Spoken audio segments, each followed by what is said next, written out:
Welcome to another episode of Design Under Influence. It's so good to have you here with us, whether you're watching the video or you listening on your favorite audio app.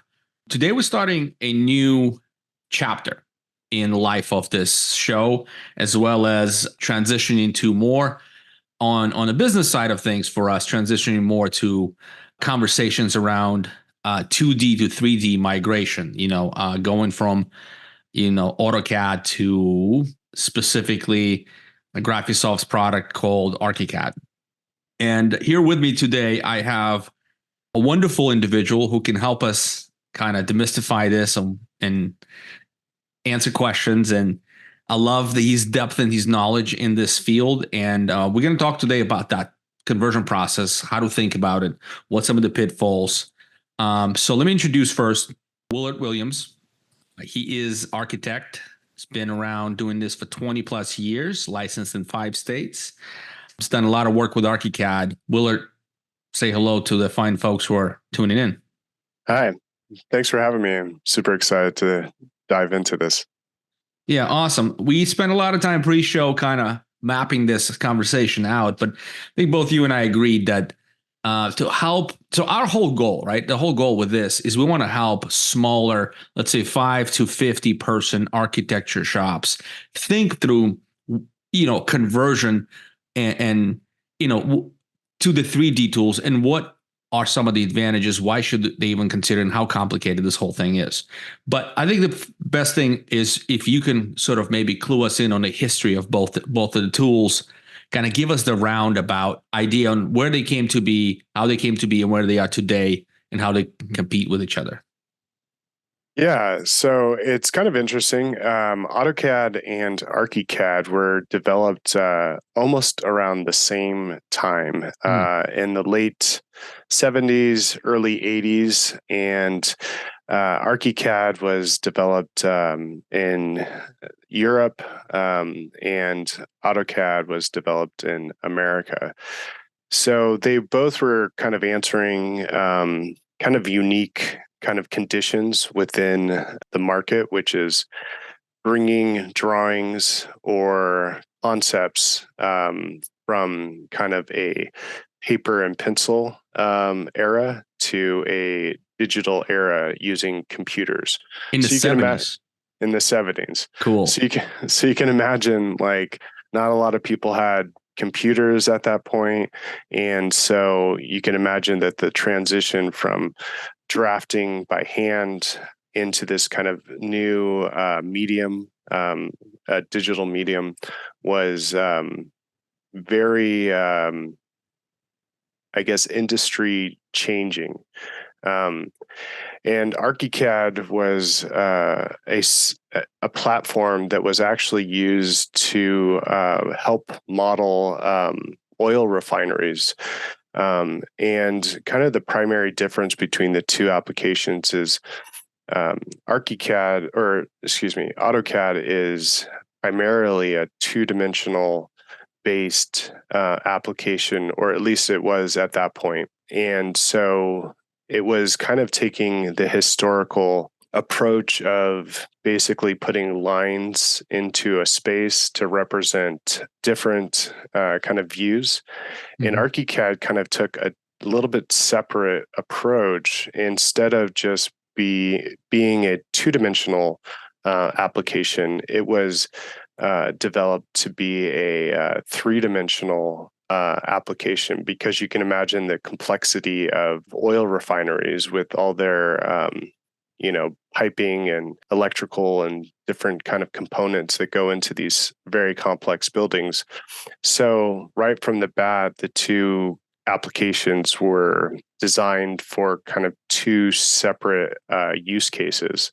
And from there, over the next 20 years, ArchiCAD kind of evolved to be more of a architectural product, and AutoCAD kind of remained a lot of what it is even today, where it is representing spatial information in a little bit different way.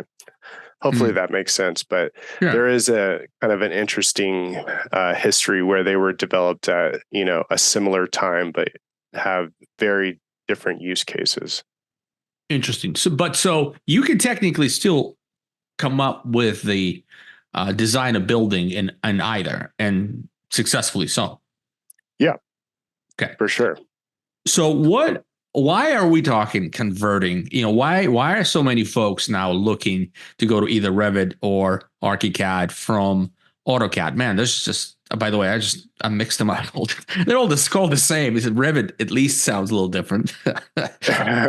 So listeners, forgive me if I mix things up. Why are people looking to do this? If you can do same work in both applications, sounds like 2D is a little bit easier, putting lines on flat than working in 3D. Now, what are your thoughts there?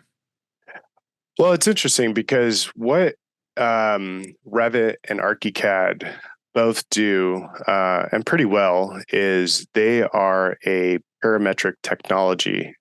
So they are basically, parametric technology is taking what you would think is two-dimensional information and representing that in multiple dimensions. So that's elevations, that's 3D views.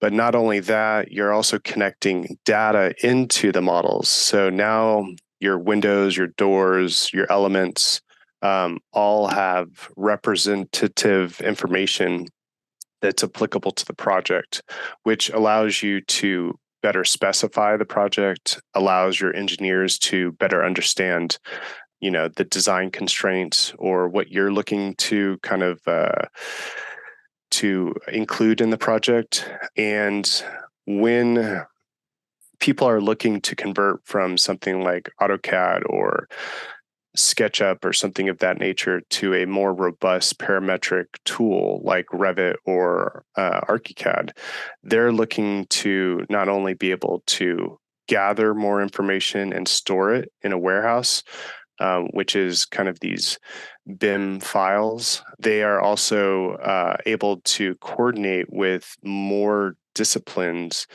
with a more rich and full data set. And that would be the BIM, or the building information model. And how I like to look at this from a more kind of generic look is, if you pick up a book is contained, within the book you have a topic, and that topic is whatever it might be. So say it's a botany book or something of that nature about plants. But each of the paragraphs is conveying an idea. And within that paragraph, you have the words. And then within those words, you have the letters. And then you can also look at what the typeface of those letters are, even the formatting of the book itself. But if you look at BIM, or like a BIM model or whatever, you can kind of take that same idea and look at a model as representing kind of the design intent, and then the individual parts as potentially words within that. And then as you break down those parts, so say you have a water heater and you want to know more about what that water heater, the specifications of it, that would be the letters within that word, which represent the object.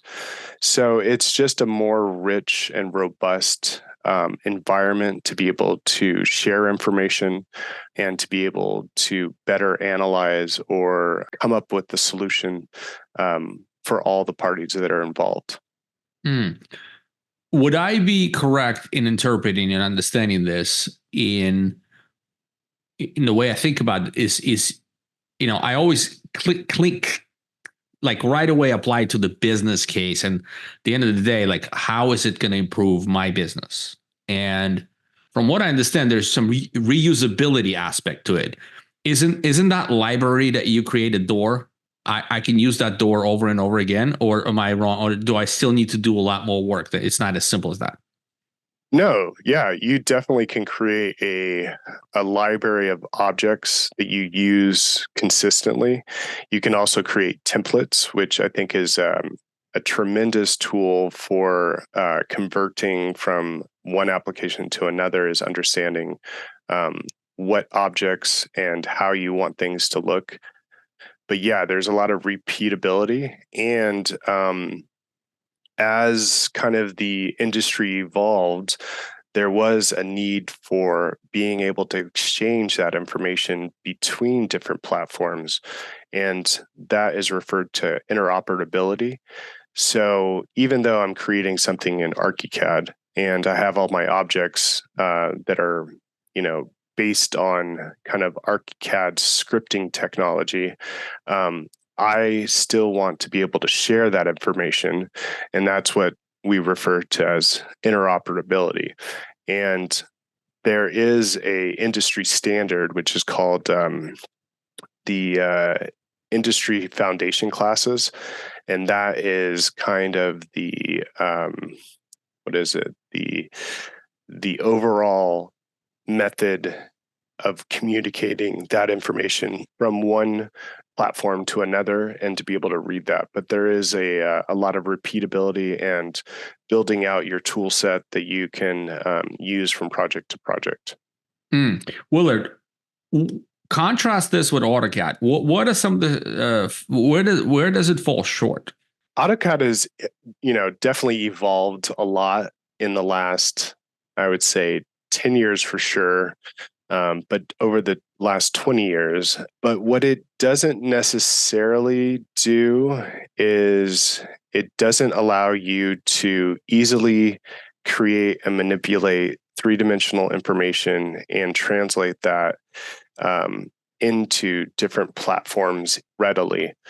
And although there are within the newer kind of versions of AutoCAD some BIM capabilities, it was never designed as a purpose-built BIM platform like some of the others out there. But you can still do library, and you can reuse objects, correct? Yep. Okay.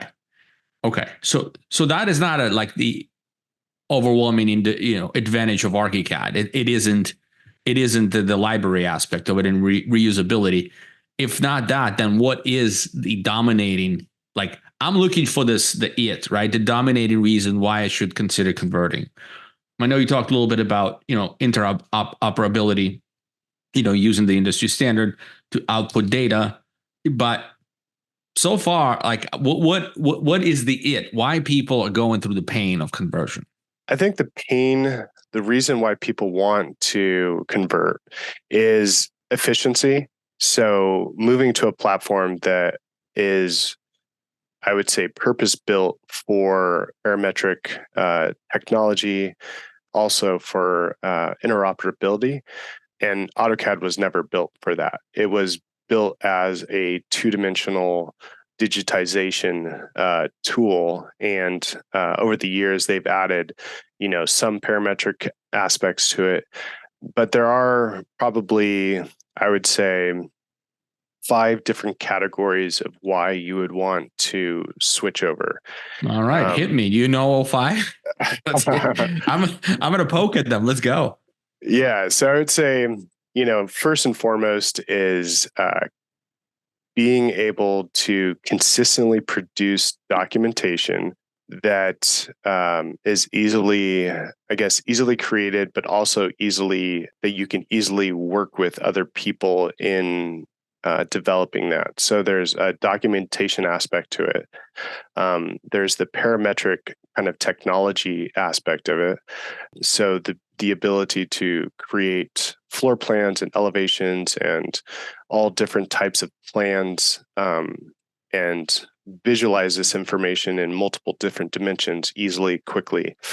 Hold on? You're number 2 already? Yeah. All right. Can I take you back to 1? Yeah. All right. Produce documentation that's easier to collaborate with others. Can you expand just a little bit on this one? We'll have it. I think this could be its own topic. we can do a whole show on this. But can you give us a taste what that actually means in practice? Yeah. So, for instance, ArchiCAD has what they call a Delta server, and the Delta server allows multiple people. And I think it's also called the BIM cloud now. Maybe it's evolved to that terminology now, but it's built on this technology called the Delta server. So Mm-hmm. what that means is that I can have 5 people working inside of a project, creating construction documents at the same time, and not have to necessarily worry about kind of the nuance of sharing information or worrying that people are not adhering to what that project specifically requires in terms of documentation. So that ability to collaborate within one file on multiple different documents with multiple different people would be one of the key components to why you would want to switch. And AutoCAD, where does it fall short in this regard? Well, AutoCAD's kind of document generation capability is a little archaic in how you place information onto a sheet, and then also how you would work with other people in the same file becomes very cumbersome. So there's an efficiency that's lost by trying to create documentation with multiple different people with using AutoCAD. So bottom line, it's harder to work with other people on the design. Just the nature of the way software is thought created, thought through, and all that. Yeah. Okay. We can quantify and dig deep into this on the future episodes. And those of you who are watching, listening, depends if you're watching the future on or far in the future, you'll have that episode hopefully already ready. But that's an interesting one to dig in because as a business guy, I want to understand the cost savings, the time savings, and I understand not all of them can be quantified, and it's all like very very clear, but I still want to dig deep into this with you in future episodes and just kind of just get as much as I can and to present a business case. You know what I mean? If I want to go to my CEO or whoever makes decisions and say, okay, here's the 5 reasons we want to convert, and here's what it's costing us right now for keeping the AutoCAD, I want to be able to do that intelligently. Yeah. And so you and I have a total task to put that together, in let's say next over 10 episodes, something like that. Willard, what's number 2? All right, you already started to it, but I was so captivated by number 1 that I was just taking notes. Number 2. Number 2 would be the kind of parametric nature. Parametric nature. So that means that, and I guess just to get a little bit more theoretical, but and to kind of go back to the documentation piece of it, even though that could be a larger topic. Mm-hmm. I look at like parametric technology in simple terms would be like a Google Doc. So when you have multiple people working on that document, you can see right away how efficient it is to edit, manipulate, interject information into a shared environment. And how that kind of relates into the parametric side of things is that if I'm creating a floor plan, the elevation is already being produced. The information that I'm, placing into my floor plan is being represented in, multiple different locations.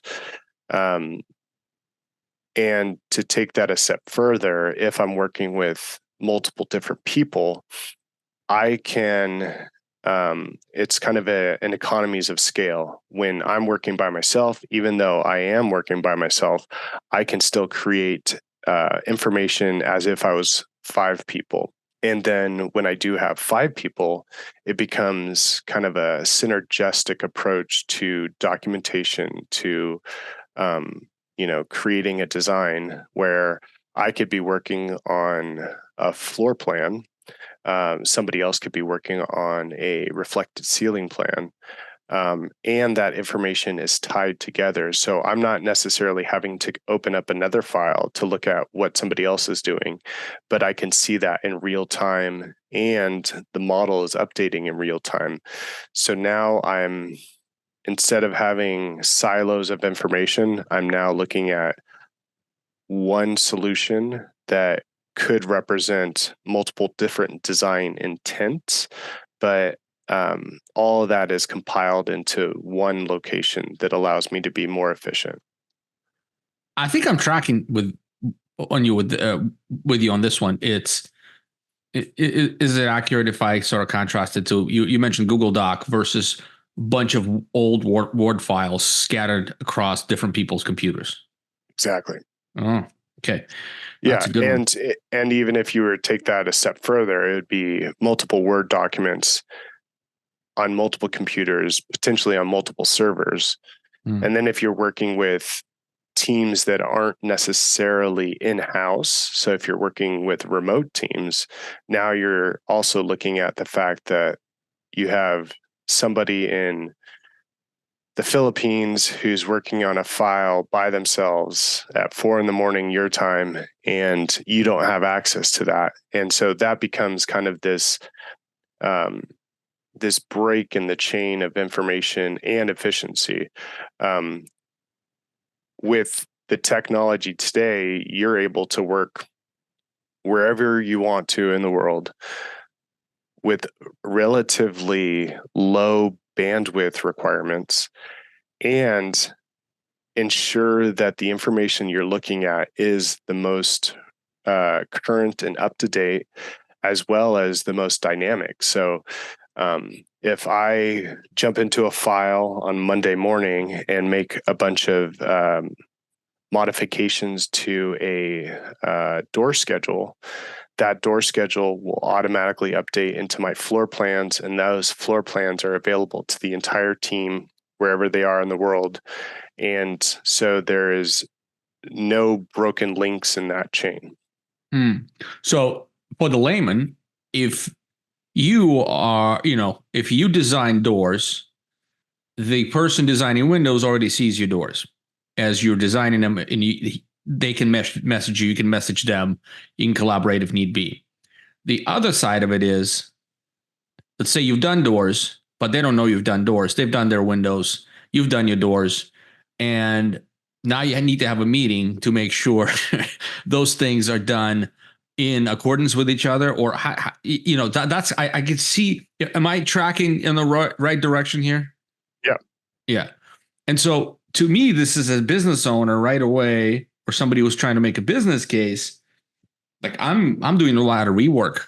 I'm doing a lot of, changes. I'm gonna have to just, work backwards in a lot of times. Mm-hmm. Unless everybody's super synced.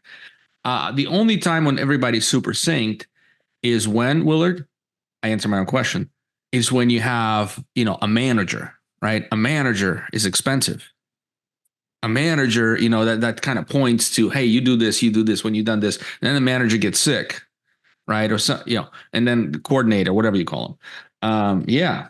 And you won't necessarily need one as much with ability to work at the same time on one project.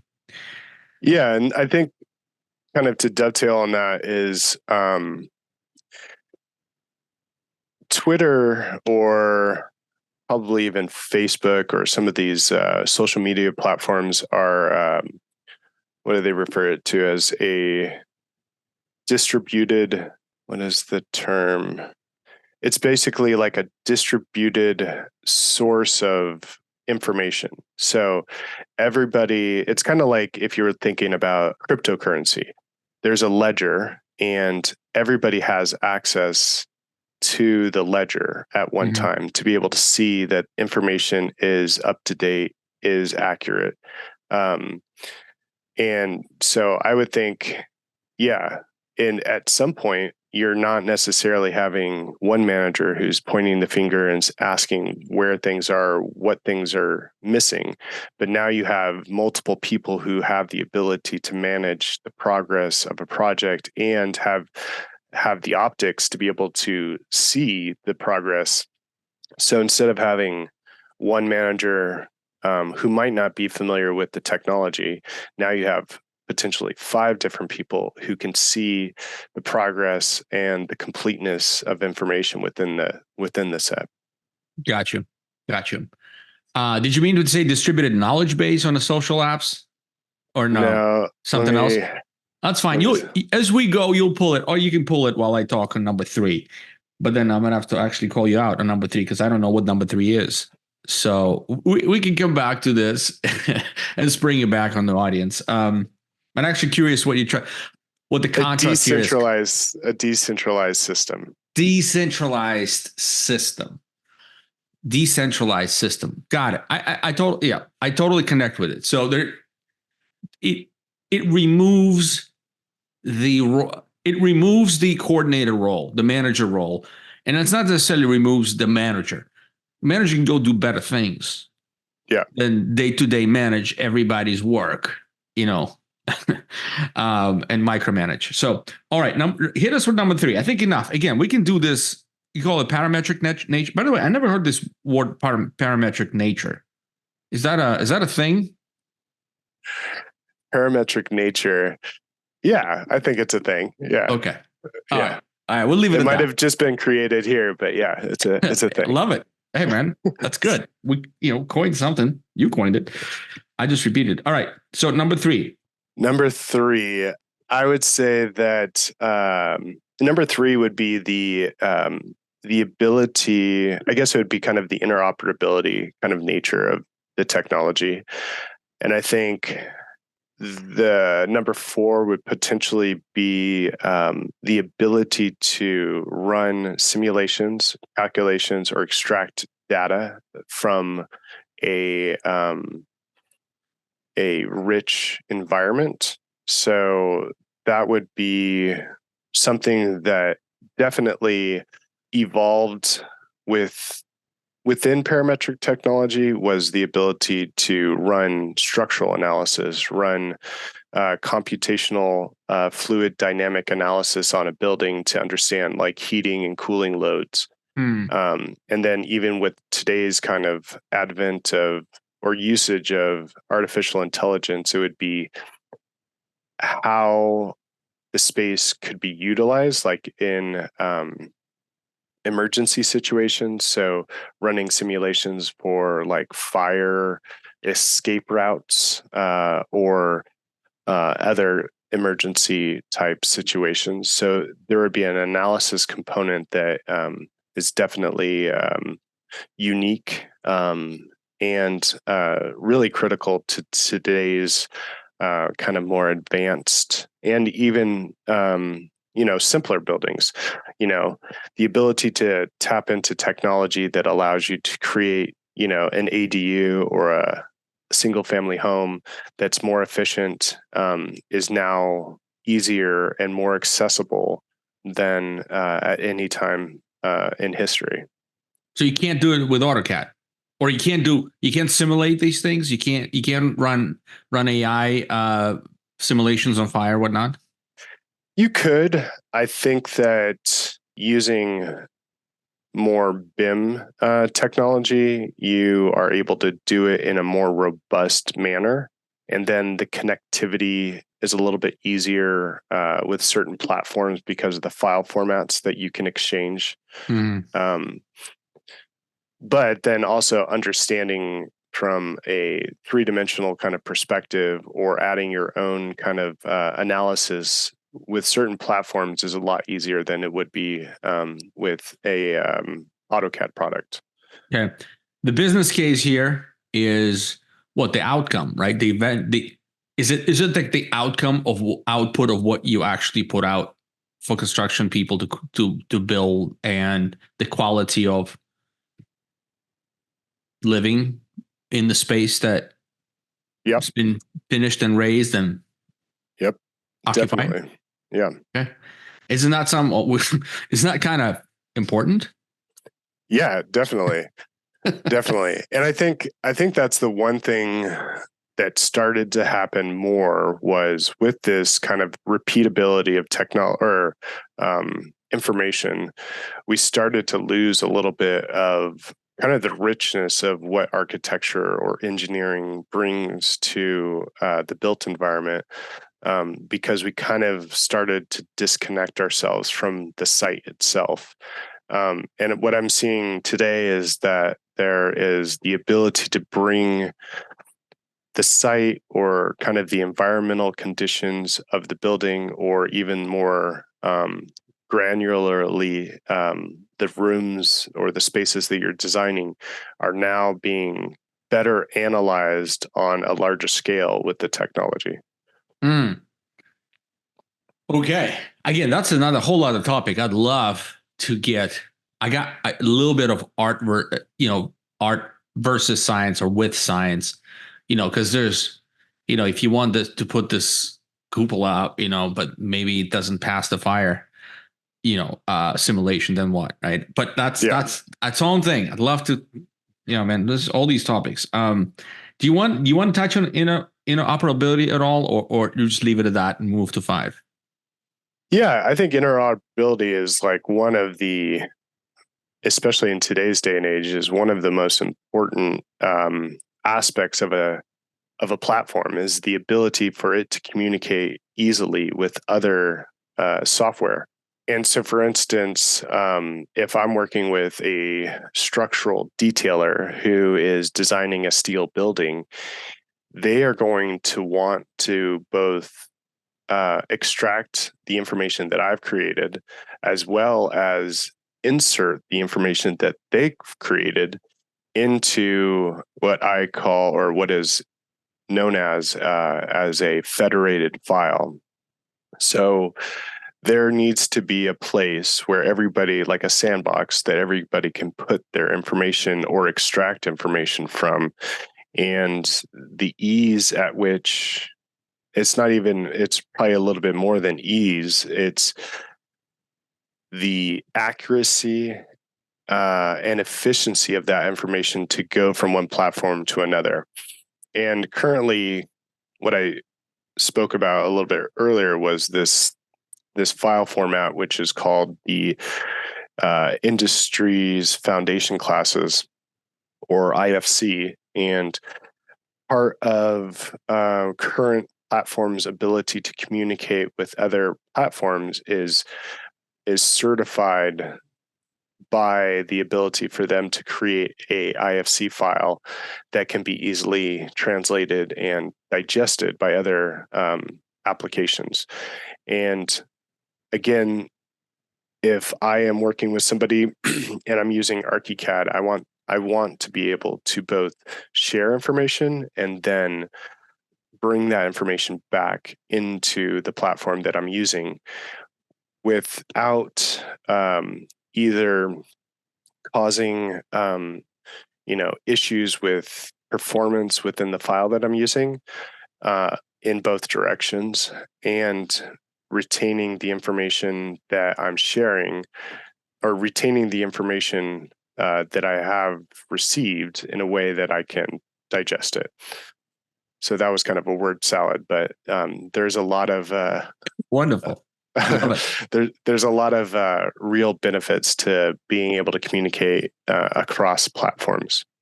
All right. So perfect. So we knocked out four reasons that people should you know ArchiCAD is more effective, efficient than AutoCAD.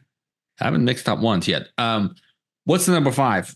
This would probably be, well, there's probably two kind of topics that I've kind of intermingled with the other topics, but one is the ability to produce renderings.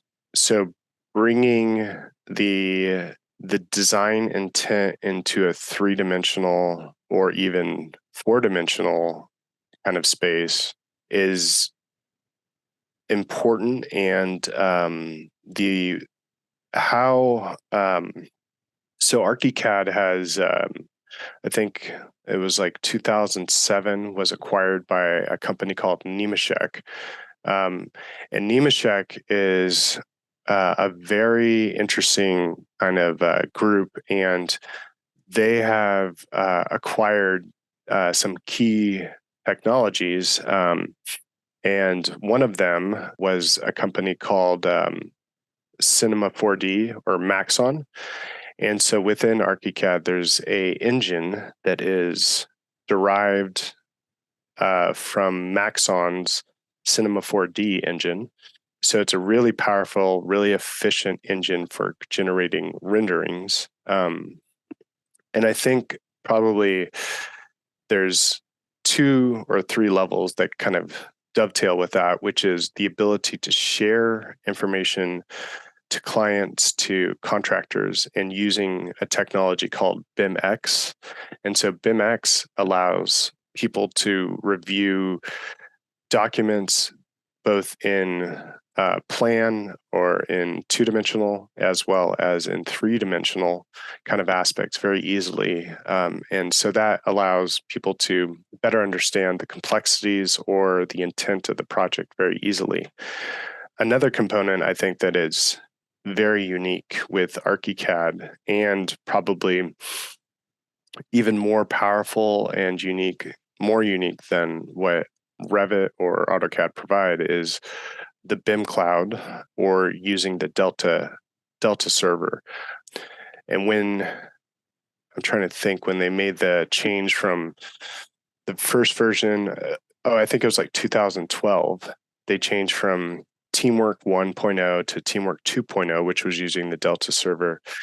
And this technology is so advanced that you basically can work at anywhere in the world with any level of bandwidth on a file with multiple different people, and not necessarily have to worry about connectivity issues, about sharing information or how that information is shared. So it's a very robust way that information is shared among a team. Where's the compute happens in this case? Is the cloud? Is it in the cloud? It can be either in the cloud, or it can be on a standalone machine that's like, in a server room or something of that nature. So it's essentially you're piping in to the powerful machine that actually does the compute, and you sort of manipulate what it does, right? And then outputs on your screen. Is that kind of how it is, or not really?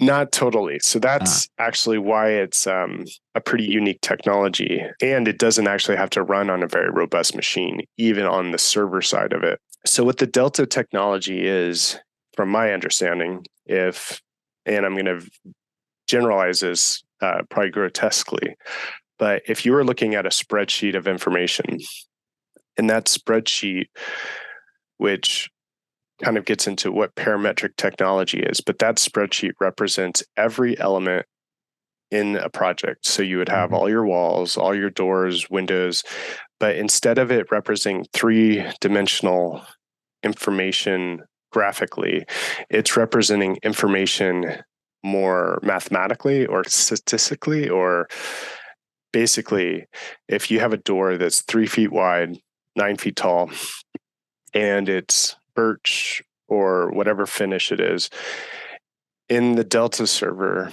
it's just a file that says door number 1 is 3 feet tall, 9 feet wide, and it has these parameters that are associated with it.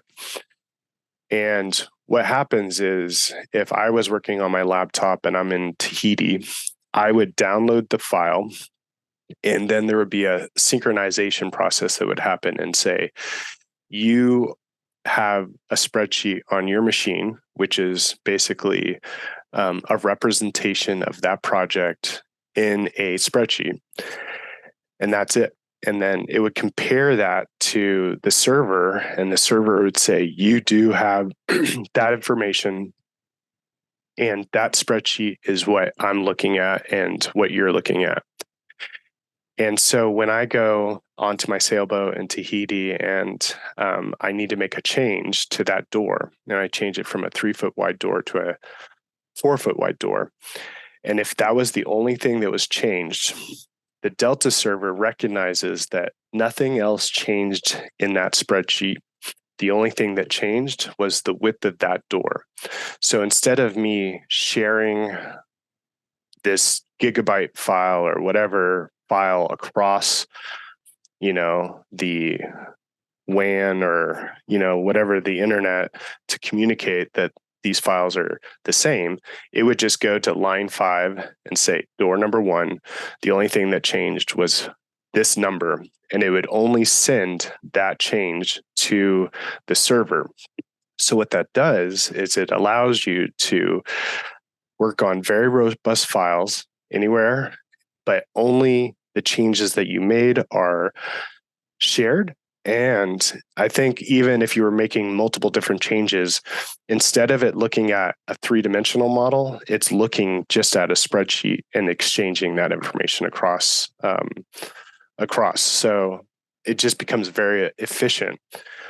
And then that also plays into how you work with multiple different people. So if 5 people are making changes, instead of everybody sharing this gigabyte file back to the server, it's just sharing basically very small bits of information and saying, you only changed 500 kilobits of information in the spreadsheet.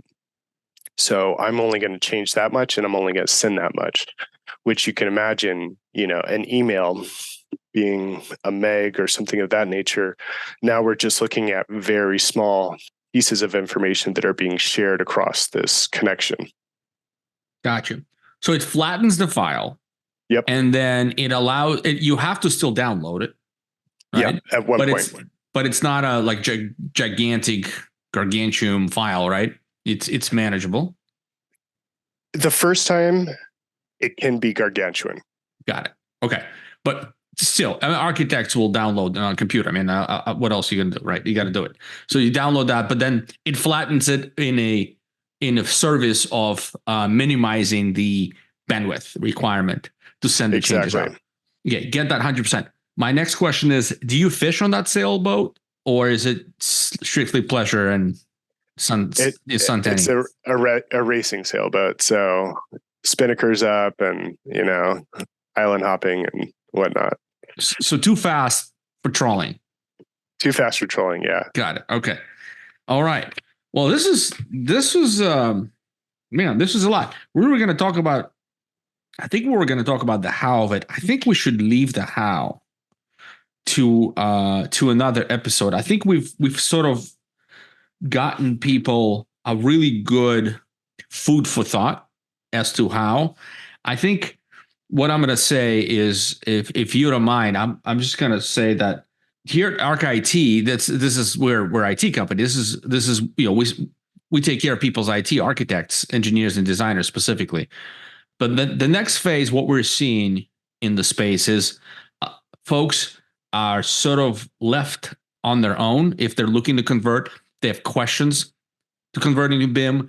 If they have specific needs once they have converted, like I think you mentioned helping them with libraries and things like that.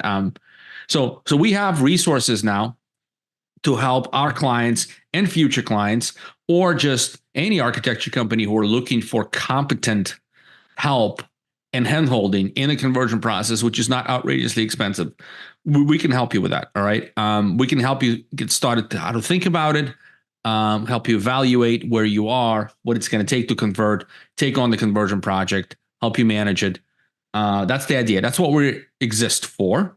Willard, I thank you very much for the time that you've invested here today. And I think this is going to be helpful for folks.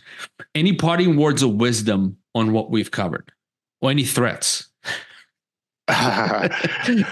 Well, just one is, I guess, the Nike term, just do it. I think the hardest part for people is kind of the being fearful of the disruption. But there's a lot to be learned, and it's a lot easier than you might imagine. There you have it. Look, if you want to be modern, effective, efficient, and admired, architecture company, you should definitely consider it. And why I'm saying this, all the things we covered today is wonderful and very, very true. And we just scratched the surface, just a little bit tiny. We're going to go deep on the next set of episodes. But the one thing I'm going to say is, and I think you kind of like, you poked at it, but we walked away from it. It's this massive new movement of AI and how it's going to allow us to do amazing work with, 1/10 of the resources. Well, guess what? I think if you own an AutoCAD running in flats, I think you're going to be outrun. I just see this happening, and then you scramble, right? Don't scramble. Be admired. Be modern. Be efficient. Be effective. Listen to Willard, and we'll see you guys next time on the next show. This was a pleasure. Thank you for tuning in, and have a great day. Thanks.